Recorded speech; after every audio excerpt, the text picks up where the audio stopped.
Hello praise the Lord. प्रभु यीशु मसीह के मधुर नाम में आप सभी को प्रेमी सलाम। जैसे कि प्रभु में आप सबका भाई आशीष राजकुमार, जैसे कि आप सभी का भला और आप सभी का विकास चाहने के लिए हम बड़े लंबे समय से कोशिश के ऊपर कोशिश करते चले जा रहे हैं। जैसे कि 2020 से लेकर हम आज तक आपके सामने वीडियो के ऊपर वीडियो लगातार भेजने के लिए कोशिश करते चले जा रहे हैं और आप सभी का आत्मिक जीवन में विकास चाहने के लिए हम कोशिश कर रहे हैं। साथ ही साथ जगत भर में आप जी रहे हैं तो दगेबाज करने वाले और गद्दारों से आपको सावधानी लेना चाहिए। अगर आप सावधानी नहीं लेंगे तो आगे की ओर आप फंसते चले जाएंगे और पछतावा आपको बहुत होता चला जाएगा। और पछतावा करने के बाद में आपको क्या होगा, अपने आप को ऐसा महसूस होगा कि आपने खुद अपने ऊपर बहुत कुछ बोझ उठा कर रखा है।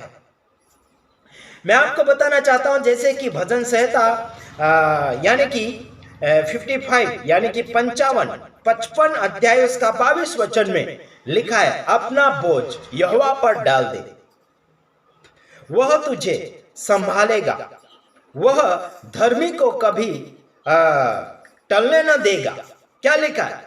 अपना बोझ यहोवा के ऊपर डाल दो। उसी प्रकार से आपको एक बात बताना चाहता, पहला पत्रस 5:7 में भी लिखा है कि और अपनी सारी चिंता उसी पर डाल दो क्योंकि उसको तुम्हारा ख्याल है, ऐसा लिखा गया है।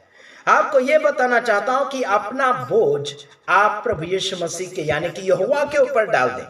आज आप प्रभु यीशु मसीह के ऊपर विश्वास कर रहे हैं, यहोवा के ऊपर यानी कि परमेश्वर के ऊपर आप विश्वास करते हैं, तो यहोवा के ऊपर परमेश्वर यानी यीशु मसीह के ऊपर आप बोझ डालिए और उसके अनुसार आप आगे की ओर बढ़ते चले जाइए। अपने दिमाग से अपने सोच के अनुसार बिल्कुल सेवा ना करें। प्रभु यीशु मसीह की सेवकाई आपको आगे की ओर बढ़ाना है तो आपको तन मन धन के साथ आगे की ओर आना चाहिए। कई बार लोग बोलते हैं कि हम बुढ़ापे हो चुके हैं, बुढ़े हो चुके हैं, सेवकाई नहीं कर सकते हैं, ऐसे बोलते हैं। लेकिन आपके पास क्या है, उसके अलावा आपके पास क्या है, उस बात को मद्देनजर रखते हुए आगे की ओर बढ़ना चाहिए। आपके पास तन है लेकिन वो कमजोर है, आपके पास धन है लेकिन आप उसे सेवकाई में नहीं बांट पा रहे। धन के द्वारा भी आप सेवकाई कर सकते हैं। जो ईमानदारी सेवकाई कर रहे हैं, जो मानव सेवा कर रहे हैं, या फिर विश्वासियों को, मसीह लोगों को, या फिर लोगों को आत्मिक रीति में उन्हें आगे उत्साहित करते चले जा रहे हैं, ऐसों को आप मदद कर सकते हैं। चाहे आपकी नजर में जो भी है उसे आप परखिए, परमेश्वर के आत्मा के अगुवाई में चलिए और आगे की ओर बढ़ते चले जाइए। प्रभु का आत्मा और सामर्थ आपके साथ हमेशा बना रहेगा। लेकिन अपना बोझ यहोवा पर डाल दे, यीशु मसीह के ऊपर डाल दे और आपको प्रभु यीशु मसीह का कार्य लेकर चलना है। समझ में आया कि नहीं आया? जैसे कि बेल को यानी दोनों बेलों को साथ ही साथ जोता जाता है। समझ में आ रहा कि नहीं? जुसरी यानी कि उसकी जोत में यानी कि जो जुए के अंदर जो बेल को बराबरी में उस जुए में डालते हैं तो बराबरी नहीं चलता, अगर एक आगे पीछे चले तो प्रॉब्लम हो जाता है। उसी प्रकार से आपको ये बताना चाहता, प्रभु के काम में बढ़ना चाहते तो प्रभु से सीखकर आगे की ओर बढ़ना चाहिए। प्रभु यीशु मसीह ने खुद को खर्चा किया, आप और मैं क्या खर्चा कर सकते हैं, इस बात को मद्देनजर रखते हुए आपको खुद के बारे में सोचना चाहिए कि मैं क्या खर्चा कर सकता हूं।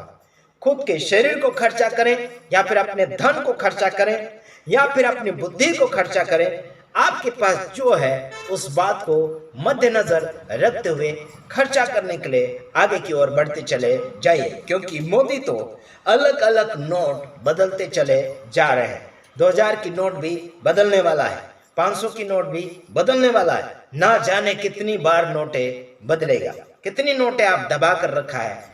हो सकता है उस नोटों को बाहर निकालिए और सेवकाई क्षेत्र को, परमेश्वर के राज्य को बढ़ाने के लिए आगे की ओर बढ़िए। प्रभु आपके साथ हैं, फिर चिंता की क्या बात है। लुटेरों सेवकों से और लुटेरों प्रचारक लोगों से सावधान रहिए, उसी में आप सबका भला होगा। सावधान किस रीति से होंगे? जो चिकना चुपड़ा बोलता है वह व्यक्ति लुटेरा होगा, वो आपको फंसा देगा, आपको साब जी करके बुलाएगा, आपको सर जी करके बोलेगा, आपके कदमों को छूने के लिए कोशिश करेगा, वो मीठा मीठा बोलेगा। यहां पर समझ जाना कि वो व्यक्ति रॉन्ग है, वो व्यक्ति रॉन्ग है और वो सच्चाई को छिपाएगा और जो दुनियादारी चला रही है उसी को वीडियो के अंदर रखता चला जाएगा। वो व्यक्ति दगेबाज है, वो व्यक्ति आपको ठगू यानी कि ठग कर खा जाएगा, चूस कर पी जाएगा। इसी में सावधान होना है और गुमराह करने वाले लोगों से आपको सावधान होना है। आपको ईमानदार कौन है और ठगू और दगेबाजी कौन है, आपको वचन के साथ मैचिंग करके देख लेना होगा। तो देखिए आगे एक और बात बोलकर मैं समाप्ति की ओर जाने के लिए कोशिश कर रहा हूं। आपको जागना होगा आत्मिक जीवन में, जागिए और आगे बढ़िए, सोते मत रहिए। आत्मिक जीवन में आप प्रार्थना कीजिए, प्रार्थना का जीवन बनाइए, वचन का जीवन बनाइए। वचन यानी वादा, जैसे कि प्रार्थना का मतलब होता है परमेश्वर के साथ बात करना, आपका कंडीशन बताना और प्रभु यीशु मसीह आपको सलाह देते हैं उसी प्रकार से आगे की ओर बढ़ना। एक दूसरे की बात सुनकर आगे नहीं बढ़ना, बल्कि प्रभु की बात सुनकर आपको आगे की ओर बढ़ते चले जाना। उसी में आपकी जागृति आत्मा के द्वारा होगी। नहीं तो अपनी मर्जी से अगर आप चलते गए, दूसरों की मर्जी के अनुसार चलते गए, तो आप दगेबाज, खुद को दगेबाज बना दोगे, दूसरे के लिए भी धोखेबाज हो जाओगे और अपने आप के लिए भी धोखेबाज हो जाओगे। मसीह में आगे बढ़ना है, जिस हिसाब से आपको तन मन से आगे बढ़ना है, प्रभु के कार्य को रोकना बिल्कुल नहीं है। कई लोग लूट रहे हैं, कई बार मांग कर रहे हैं। हमारे सेवा क्षेत्र में मांगना नहीं होता है, हमारे सेवा क्षेत्र में उन लोगों को उत्साहित करना होता है। चाहे जहां आप प्रभु की सेवकाई के लिए हाथ बढ़ा सकते हैं, ऐसा नहीं कि हमें दीजिए, बिल्कुल नहीं। चाहे जहां आपको पवित्र आत्मा अगुवाई करता है वहां हाथ बढ़ाइए, है ना, किसी के जोर जबरदस्ती से बिल्कुल नहीं।